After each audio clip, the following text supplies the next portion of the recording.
today a special exclusive interview with Chicago's First Lady, the First Lady of Boxing, Ms. Jessica Caskilla McCaskill. Thanks for coming back on the show. Jessica, how you doing? I'm good. How are you? Doing pretty good. The city's on fire because of your recent success. Let's just jump right into it. We're happy to have you. How are you feeling after your last victory? I'm very excited to share the victory with the city and just worldwide. I have a lot of fans in Europe and different places, so I'm just really excited to share this moment with everyone. Excellent. And, you know, for people that don't know you, we want to start your story over today and educate people of who you are because the world's about to get to know you very fast. Let's just kind of start with the basic question of what led you to get into boxing? I've always been an athlete, whether I was participating in basketball, softball, cheerleading, pom-poms. Throughout my youth, I've always been a part of some kind of sport. And in my mid-20s, college is over, and I think I was just looking for something to do, and I was still a gym rat and got into kickboxing. Kickboxing, okay. So kickboxing was your initial start, and then Yes. you transitioned over to boxing. Yes. Your story is not by any ways simple. It's a very, very complicated but very motivating story. From starting out, you know, some people know you were homeless. Some people don't. I want to start out with that, your origins of your family background and how that kind of built your character moving forward. Can you start out by, you know, educating the people? Yeah. So I grew up in Belleville, Illinois, Southern Illinois, close to St. Louis. And when I was in the 4th grade, my mom went through the transition through her divorce. And so we were left with a little bit of money and just kind of came over a hardship. And we lived in the back of a church for a while. And that's like something that I just share with everybody just to let them know that you can go from like kind of bottom of the barrel to, you know, top of the flagpole kind of thing. And we got out of the church and we moved into a small home. And then from there, she bought a house and everything just kind of grew from there. And, you know, we went through hard times of not really having kind of the best food to eat. You know, we never went without, and that was probably just the strength of my mom making sure that I didn't have to see, you know, some of the hardships that she had to go through to make sure that I knew I was going to have food for every meal. You know, there were things that I didn't miss out on, but there were just instances that were less fortunate than other people. Excellent. I mean, I think the story is very important to tell, especially being from Chicago and the issues that we have here. I don't want to understate your importance to the city, the work you've been doing in the community. I mean, you've won awards, excuse me, such as the Black Excellence Award with the treasurer and the governor, you know, showing basically showing your appreciation and the work you put in. Can you kind of talk about the work that you have put in and why you're so serious about that commitment? A lot of the work that we put in here at Body Shop Boxing Club is youth-oriented and just giving the kids different activities that they can do. And sometimes we'll have different summertime projects where, you know, they don't have to pay for activities. I mean, when I was growing up, I had people that sponsored me for summer camp, and those things I will never forget. And so we want to make sure that we give back to the youth and give them something to motivate them and keep them in a safe environment where, you know, they're being watched over and given productive things to do instead of them kind of being out in the streets and maybe getting in with the wrong crowd. And again, being from Chicago, we really appreciate that effort because a lot of people, you know, they get their bag and they leave, but you're not one of those. You stayed here. Yeah. I remember interviewing you back in 2016, back at the UIC Pavilion. And I think that was I want to say your 3rd fight. I think you TKO'd Angela Williams out of New York. Yeah. I was a fan from the start. But I want to transition to your commitment to the city. But also talk about, you know, what was the turning point when you knew 100% you were all in to be a boxer? I think it's, you know, it's one of those things where when you start risking your health and your life and, you know, because we've had several great boxers pass at the hand of the sport and, you know, we're just so passionate about it that that's what we're willing to do or put ourselves in the midst of in order to succeed and grow. And so I think once that headgear came off and once the ounces in the gloves got smaller and I signed my professional contract with Rick Ramos Boxing, that's when it was just like we are full throttle the whole way, no looking back. I mean, I was very dedicated before, but you can always say you're dedicated when you have cushion around you. And when you take that cushion away, that's the real test. Absolutely. So basically, when you signed on that dotted line, it got real for you real quick, right? Yeah, for sure. Okay, excellent. And we're definitely going to get to your trainer in a little bit later and how amazing he is and the tag team you guys and what you guys are doing in the history and breaking history. What I want to kind of move next to is walking through your journey of your career because you only have 11 fights, but I did some research. I can't find another female boxer that even comes close to your success in such a short period of time. I know you mentioned a little bit about Rick Ramos' strategy and you guys' strategy. Can you kind of speak to why you guys went for that so early and taking that risk? Right from the very beginning, when I signed the dotted line, he told me that everything was going to move really fast. And I think part of that was because the pool of females were so small and because of my age. I'm 35 now, and so I've been boxing professionally since I was 30. And that just is looked upon as maybe an older age. I mean, you see men that start maybe at the age of 17 or 18, and they start their professional career so much earlier. And so in order even to convince, promoters to take a look at us, I just had to be that serious and gung-ho and aim for people at the top from the very beginning, just so that everybody would know we're serious, we have skill, and we're willing to work for whatever we want. And I want to speak to that point, just being, a local Chicago boxing analyst. A lot of times in Chicago, you see a lot of cherry picking going on, a lot of really disturbing decisions that go on, a lot of politics going on. And can you just speak to the culture that you and Rick are setting in terms of changing Chicago style and how you guys are having a new positive energy and going about it the right way? It's definitely important to go about it the right way, from just your training to the network that you keep and maybe your nutrition. There's so many elements, and all of them are very important to keep in a certain line in order to succeed. Even the people that we picked from the very beginning, there were some people that we selected, people that had more fights than me, or people that had different world championships, and I didn't. And so there were people that we were cherry picking per se, but we were cherry picking from the very top. People that we knew that we were going to get tested against, and we just really had to show everyone that we were serious. And that strategy definitely helped out. And another part of that strategy was always being ready, always being in the gym. There were certain times where we were looking for a fight, and for some reason it fell through. And so we're looking for somebody to call us on maybe the other side of a different card. And so, we got some other opportunities just by being ready, and we got the wins definitely by staying in the gym and being ready at all times. Excellent. Now, I want to kind of touch a little bit based on that career path you took, get a little bit more specific.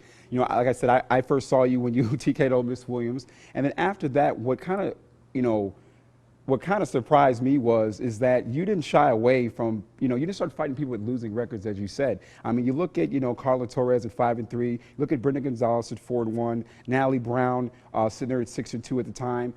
You were not playing around, as you said. You went for fighters that actually could test you. But what I really want to focus on is the Katie Taylor fight, because I believe that changed you for the better. I believe what I saw was a real lesson that you took. You didn't take it as a negative. You really bounced back a level I've never seen before in Chicago. So can you kind of speak to how you got to that fight, your mental change, and what changed after that fight? A lot of the fights that we took, like you said, we were fighting people who had winning records, and of course Katie had a winning record. The thing with each one of those individuals is that there was a game plan, and there were things that we saw that were flaws. Even in Katie, there were flaws. She almost got knocked out with a left hook in one of the rounds that I had with her. And so that's just a testament to us knowing the game and knowing our boxing IQ and knowing how to approach each fight differently for my skills and for what I can bring to the table. And every time you fight someone on a world championship level, you come back to the boxing bag and you hit it differently, you spar differently, you see different things. So it's definitely a testament to the skill level that we were at. And every time, like I said, when you fight somebody, you do come out of that a different fighter.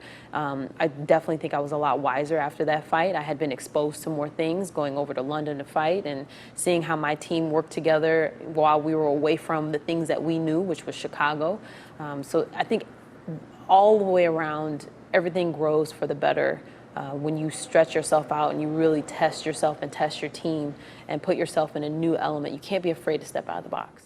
Oh, absolutely. Now, after the Katie Taylor fight, I spent a little extra time on your first fight with Annabelle Fares, because when I watched that fight, I really saw you, like I said, I saw the change in you from the Taylor fight in terms of you being the aggressor and starting faster. A lot of your fights, you take your time, and you had a really strong chin, and this fight was different. You came out from the jump, it looks like, to just take charge, show ring generalship. Can you just kind of talk about the change between the Taylor fight and your mindset taking on Ms. Fares?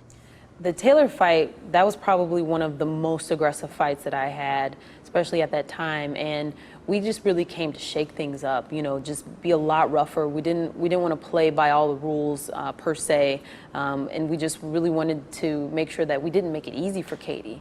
And she had never been roughed up before, and if she hadn't had her fight with me, I don't think she would have been ready for Delphine as much as she was the first time. So we pretty much laid out a blueprint of, if you rattle this girl, you're going to have the upper hand. And that was all Rick, and he watched the tape and he analyzed it himself, and he said, this is what you're going to have to do. And she got a point taken away, won a lot of those rounds. I mean, the scorecard was pretty far on some of them, and you talk to different analysts and they'll have different things, but we definitely shook up the whole scene, and people were not ready for what we were bringing to the table, and we earned a lot of respect. And she did say you were her toughest contest after that fight. Now, what type of change did you make when you faced Miss Sanchez and you captured your first super lightweight title? So Farias was the first super lightweight title. Right. And the changes that we made, I think I just had a big amount of confidence. Mm-hmm. And I had never met a female that was able to like rock me and really make me think twice about coming in. So I continued to come in. I mean, I'll eat punches to get my punches off, and I haven't had any issues with that, so far. So the game plan was just to go and will myself onto those fighters and tire them out. And the way we train is intense, and throughout the whole week and throughout the day, multiple trainings. And I just don't think anybody trains as hard as I do. So I had to show that on the canvas. I mean, I agree with 100% what you just said. What I want to, jump out and say is I saw the uppercut come in at a different level that I've never seen before in your fights. Can you just talk about, was that a focus you and Rick had? Because it just seems different. You were doubling up, you were tripling up the uppercut, and it was very effective. I actually got yelled at when I came back to the corner when I did that triple uppercut. He said, don't do that. You go under and then you go over. And I was like, oh boy. So, even in the midst of those winning moments, you can't really get stuck in that. There might be a better situation that you can put yourself in, but it just was open. And I think part of seeing that and part of it executing was the wisdom that I had gained from other fights. And so you just see more, and I was there and I took it. Okay. Well, I want to jump into the next fight, which was Miss Esther Sanchez, and you didn't back down. You went to the WGM on the National Harbor on Oxon Hill. Her record was 19-3 at the time. Again, you don't shy away from strong opponents. Talk about the strategy you had for her.